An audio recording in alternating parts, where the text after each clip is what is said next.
Jy kan die laaste stem wees. Hierdie persoon het ook nie geglo op 'n tyd nie.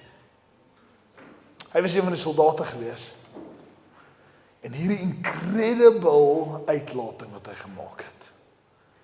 Hy het dit nie gesien toe Jesus op die kruis is nie, toe was hy deel van die ouens wat die grappies gemaak het. Inteendeel, Jesus was die een wat teen hom gebid het vir hom en gesê het, Vader, vergewe hom, want hy weet nie wat hy doen nie. Daai gebed was vir hierdie makker, die grapmaker, die een wat hom vasgenaal het aan die kruis.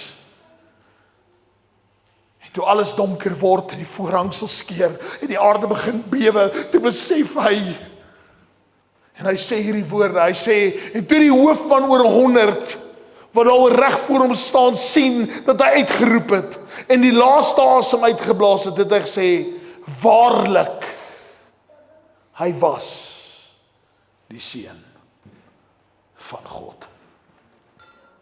Vir een oomblik besef hy, dat Jesus is wie hy sê hy is.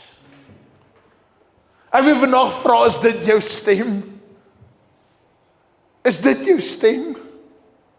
Is jou stem dat jy sê, Here, ek weet dat hy is wie hy is, al lyk my omstandighede hoe, al lyk my situasie hoe, weet ek dat dit sal beter wees, hoekom? Nie omdat my situasie verander nie, maar omdat God in my boot is. Omdat God vir my is en nie teen my is nie. I will be able to get through this.